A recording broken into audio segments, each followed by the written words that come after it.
14. Nós vamos ler a partir do versículo 28.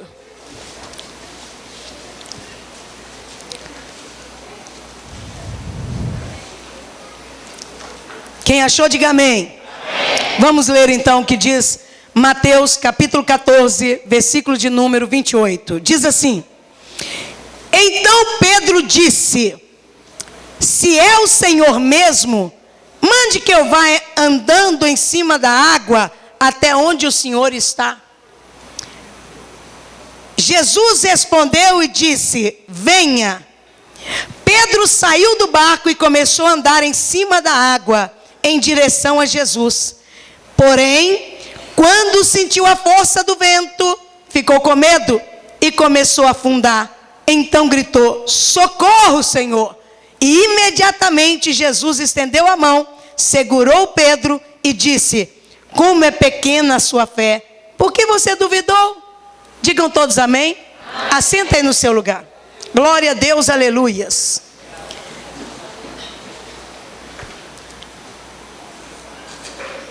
Quando nós perguntamos quem quer milagre, todo mundo quer milagre. É a mesma coisa de perguntar assim: quem quer ir para o céu? Todo mundo quer, mas ninguém quer morrer. A mesma coisa é perguntar: quem quer milagre? Mas ninguém quer pagar preço, né? Acha que milagre cai do céu, é uma mágica, é uma coisa assim, né? Instantânea. Mas na verdade é incrível. E quanto mais você vai tendo, você vai enxergando o poder de Deus, mais você quer viver para ver mais poder de Deus, né? A pessoa que quer morrer, quando ela, aquela pessoa que é suicida, que ela quer morrer, quando ela encontra com Jesus, ela fala: Ai, não quero morrer mais nunca. Porque ela encontra a salvação, ela encontra a paz, ela encontra aquilo que ela precisava, aquilo que ela correu tanto atrás e agora ela achou. E quando ela encontra com Jesus, ela sente que agora, puxa vida, eu queria ter encontrado antes, né? A gente fica adiando o encontro com Deus, adiando.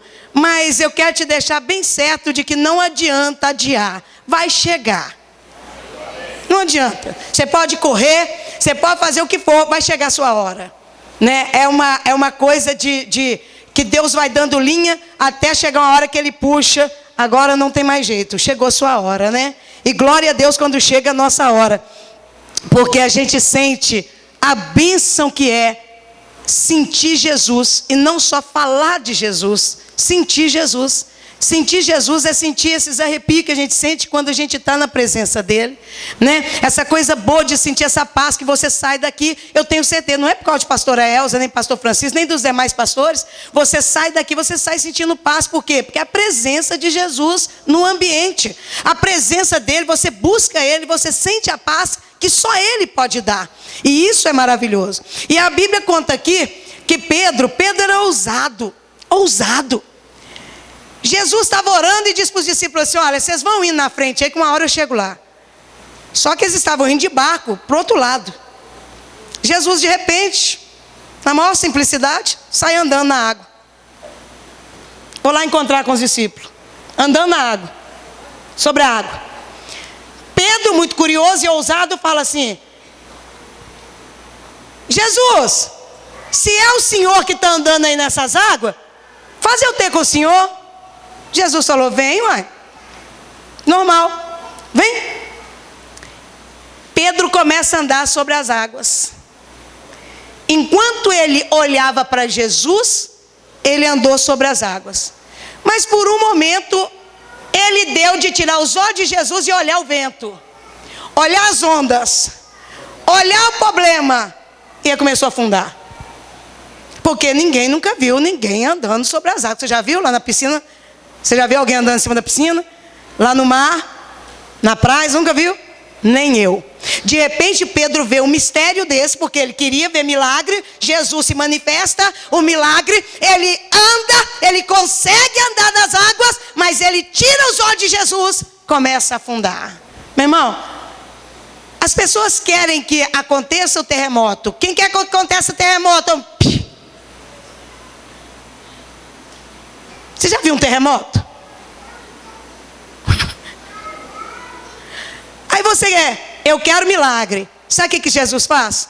Você sabe aquela casa que está tudo na mesmice? O filho é drogado, está nas drogas. Normal. Casamento está destruído. Normal. Está todo mundo separando, mais um na escala. Ah, fulano está desempregado. Normal. Está todo mundo assim. Está tudo destruído, mas está achando que está bom. Ainda tem a cara de pau de você perguntar a pessoa assim, como é que vai? Vai como Deus quer. Como assim? É Deus que quer isso? É Deus que quer essa miséria?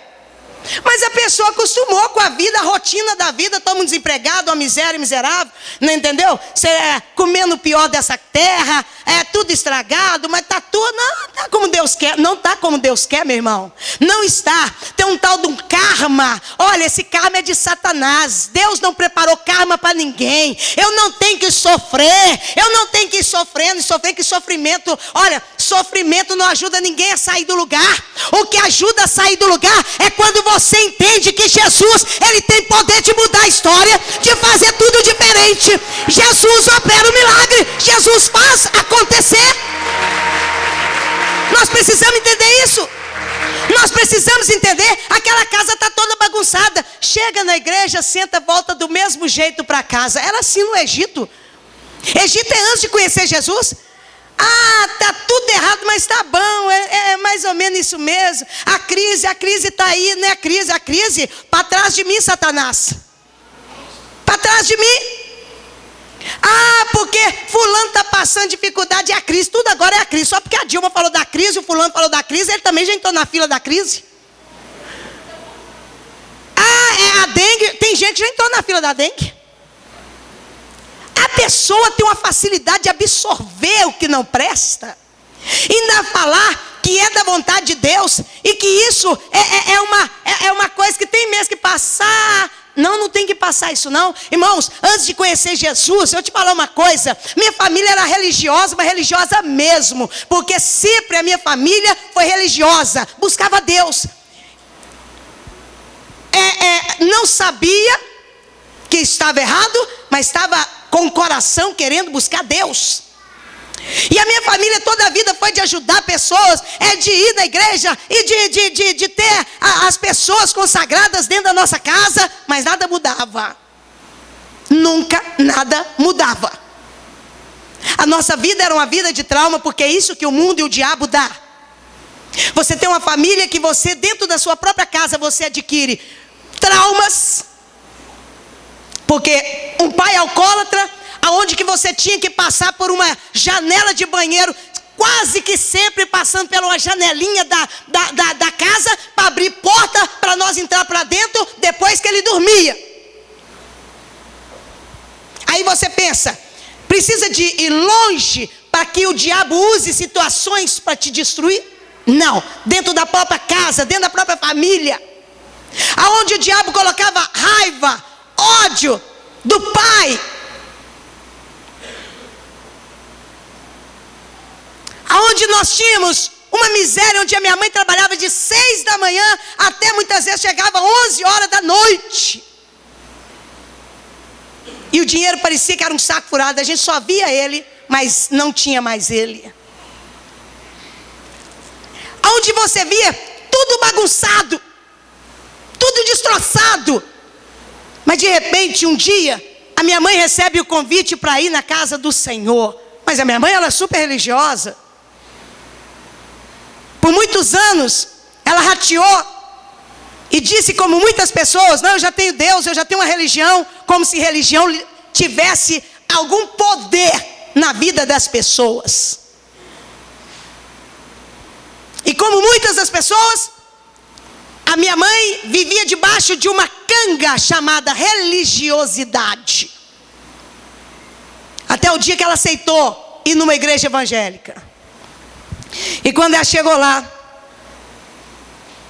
talvez você diga, sabe quando você traz um visitante na igreja e você pensa assim, ai Senhor, dentro do carro, você vira e fala assim, ai Senhor, tomara que hoje quem cante é fulano, ou Senhor, quem pregue seja ciclano, ai Senhor, você já faz o culto todo na sua mente e fala assim, tomara que fulano hoje não pegue o microfone, tomara que o ciclano não pegue, você entendeu? Sabe aquele dia que você leva o visitante, você pensa assim, ai tomara que hoje ninguém grite, ai tomara que ninguém hoje fale em línguas, sabe, entende assim? Mais ou menos por aí. Mas você tem que entender que o Espírito Santo é que faz a obra. Aí mamãe chega na igreja. O pastor foi mexer justamente onde não tinha que mexer. Naquela época podia quebrar a imagem. O pastor me pega uma imagem da mamãe, da devoção da mamãe, e joga no chão. E repreende o demônio. Mamãe fala, nunca mais eu volto nessa igreja. E vai embora. Só que mamãe tinha um sonho de tirar a carteira de motorista. Ô Senhor, Deus só usou isso para ela chegar do pé dele. Ô Francisco. Um dia, ela chega à conclusão que tem que voltar lá. Não deu nem um mês, ela voltou. Voltou para ficar 45 anos na presença de Jesus. Nossa vida começou a desembaraçar, desenrolar, quando nós largamos uma religião e conhecemos Jesus como nosso Salvador. Você quer milagre? Abre o seu coração. Você quer que Jesus entre na sua vida? Não é um fantasma, não. Jesus não é fantasma. Os discípulos, olha, aqueles estavam dentro do barco. Quando Jesus começa a andar sobre as águas, eles começam a gritar, nós vamos morrer porque vem o fantasma. Ele diz lá, Jesus teve que gritar dizendo, não é um fantasma, não, sou eu. Quando muitos entram dentro de uma igreja evangélica, acham que está entrando num fantasma. Tem hora que parece, meus irmãos. Mas vai dar o certo. No final dá certo. Aqui o discípulo que andava com Jesus, quando viu Jesus achou que era um fantasma. Você imagina. Jesus começa a desembaraçar. Primeiro, ele pega minha mãe, chacoalha ela toda, liberta, cura minha mãe. O que anos ela procurava, não achava. De repente entra numa igreja e começa Deus falar, Deus fazer a obra, cura ela. Ela que tomava mais de 10 medicamentos, já não toma mais nada. Ela que vivia endividada, nas mãos de agiota, não tem mais agiota. Acabou essa maldição na vida da minha mãe. As coisas começam a funcionar. A minha família tinha uma maldição. A maldição de não ficar casado. Ninguém casado. Quando chegava a casar, era pouco tempo casado. O resto era... Jesus entra lá e muda essa história. Jesus começa a mudar tudo. Nós morávamos numa casa, eu não sei se isso vai identificar com algum aqui. Nós morávamos numa casa, lá no bairro de Nova Suíça, que aquela casa era uma maldição. Quer dizer, mas por que, pastora? Uma casa, uma maldição? Uma casa que tudo que você plantava nela não dava nada. Mamãe mudava a janela para ali, gastava aquele dinheirão, tá bom não, punha para cá. O banheiro era ali, tirava, punha para lá. Sabe por quê? Porque o diabo não deixa a pessoa fazer nada. Amarra. A pessoa gasta e chega no lugar, gastou, está insatisfeito. O espírito da insatisfação. A palavra de Deus, quando ela entra dentro de nós, primeira coisa que entra é a satisfação. A satisfação.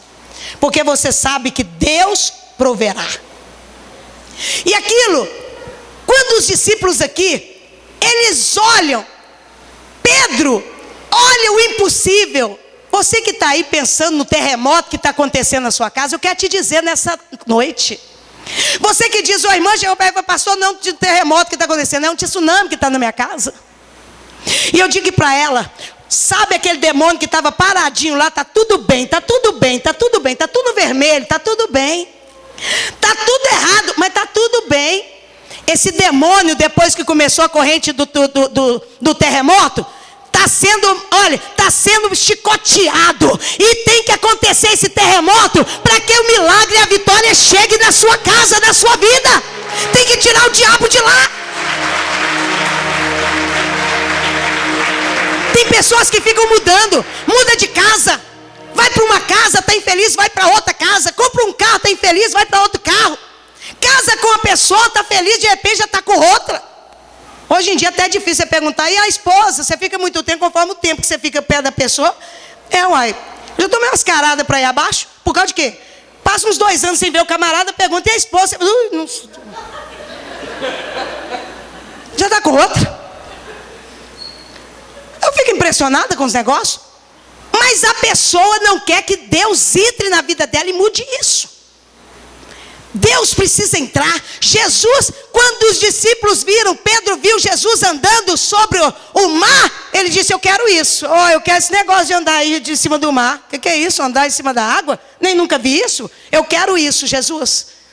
Ousadia. Minha irmã, se a Bíblia tem 8.000 promessas e cada uma delas vira um monte de promessa, eu quero te dizer uma coisa, eu não quero perder nenhuma. Eu quero que as bênçãos de Deus todas, que Deus prometeu aqui na Bíblia, as promessas que Deus tem aqui dentro dessa Bíblia, ela tem que se cumprir na minha vida, ela tem que cumprir na sua vida.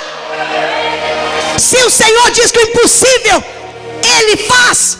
O impossível é andar sobre as águas. Se você tiver com os olhos em Deus, você vai ver que enquanto você estiver com os olhos nele, você vai andar sobre as águas. Você vai ver o milagre acontecer. Mas se você tirar os olhos do Senhor, principalmente nesse momento de terremoto, você vai afundar. É onde muitos param. É onde muitos largam. Mas a palavra de Deus diz assim, o justo vive pela fé. Não é pelo que você está vendo, não é pelo que você acha, não é pelo que estão dizendo, não é pelo que você está lendo.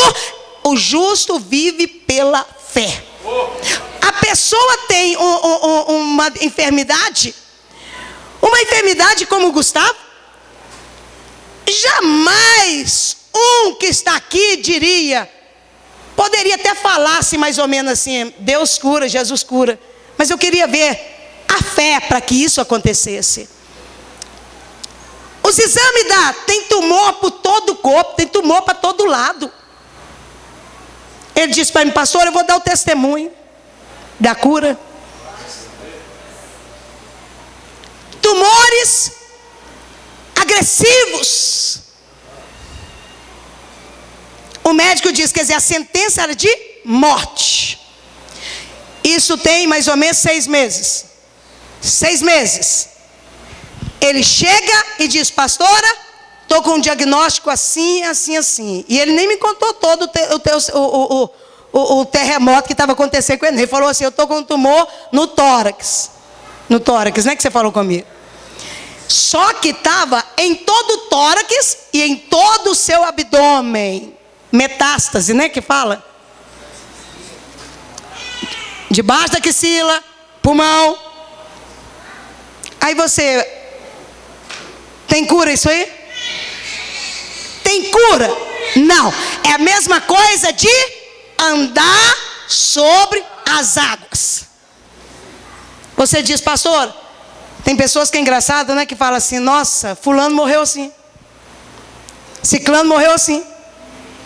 Mas aquele que crê, ele disse para mim, no mesmo dia que ele me contou o diagnóstico dele, ele falou comigo, pastora, mas eu vou dar o meu testemunho. Pois agora, olha, ele deu o seu testemunho. Não tem nenhuma célula cancerígena no corpo dele. Não existe mais nenhum tumor. Sabe por quê? Porque os olhos estão em Jesus. Os olhos estão em Jesus. E quando os olhos estão em Jesus, o impossível acontece. Sabe por que muita gente fica ciscando? Porque só tem a palavra de Jesus na boca, não tem a fé. Não tem fé. Tem muita gente falando igual papagaio. Papagaio escuta, fala a mesma coisa. Tem muita gente falando de fé, falando que crê, mas na hora H, chegou a hora de mostrar a fé. Cadê ela? Vem o medo. Quanta coisa o diabo não deve ter lançado nos ouvidos dele. Quantas vezes? E quanta coisa o diabo não quis falar com ele. Você vai morrer, você não vai viver, você não vai dar certo com esse medicamento, vai cair seu cabelo, vai fazer isso, vai acontecer aquilo. E a folha que tem para escrever o que ele estava sentindo nas quimioterapias, que ele chegou a fazer 8 sessões de quimioterapia. Na segunda sessão, ele já estava curado. Ele fez 8 sessões por precaução da médica, sem ter um tipo de reação do medicamento que as pessoas têm. Enjoo, queda de cabelo, dormência, essas coisas que a pessoa sente. Até mesmo a feição dele. Ele acabava de tomar quimioterapia e vinha para a igreja assistir o culto. Ninguém reparou, ninguém notou. Sabe por quê? Porque ele andou sobre as águas olhando para Jesus. Jesus é o meu alvo. Jesus é o alvo. Jesus é a minha solução. É isso que Deus está dizendo aqui, ó. Quando você abre o coração para Jesus. Quando você abre o coração para Jesus, Jesus faz aquilo que homem não pode fazer. A irmã está sendo agora motivo de... Liliane, você está sendo motivo agora de estudar o seu caso. Porque não tinha cura. Não tinha cura. 6 anos sofrendo uma enfermidade. Não tinha cura, não. A médica arrumou um remedinho lá para paliativo. Tem cura, não. Nunca vi um caso de cura. Pois a mesma que falou que não viu um caso de cura, teve que falar com ela: você está curada. Você está curada. Você está curada. Você está curada para a glória do Senhor. O que Jesus não pode fazer? Aquilo que você não deixa. Aquilo que você não crê. Se você não crê, como é que Deus vai fazer? Tem gente que já tem doença que é já de estimação. A minha pressão alta já virou até faz até aniversário. A minha diabetes. Como assim? Por que Deus vai tirar algo que é de estimação, irmão? A minha dor nas pernas. Filho, toma posição diante de Deus. Deus está procurando gente que recebe um diagnóstico e fala assim: isso aqui não é para mim, não. Do mesmo jeito que o diabo colocou, do mesmo jeito ele vai tirar. Ele vai ter que tirar pelas suas próprias mãos, como Deus vai fazer. Deus vai dar ordem para que ele largue o meu corpo, largue a minha vida. Enquanto você aceitar essa vida que você está levando, enquanto você aceitar esse desânimo, essa coisa que você conversa, a pessoa entra antes, saindo com a mesma lutinha, com a mesma vidinha, com o mesmo probleminha, você nunca sai disso. Mas quando você se posiciona, perseverança, ousadia, Deus disse assim: por que duvidastes? Você já não estava andando nas águas? E não é eu que mandei você andar? Como ter dúvida numa hora dessa? Crê somente no que Deus pode fazer. Nós vamos passar aqui hoje. Nós vamos passar aqui, mas nós vamos buscar de Deus essa fé.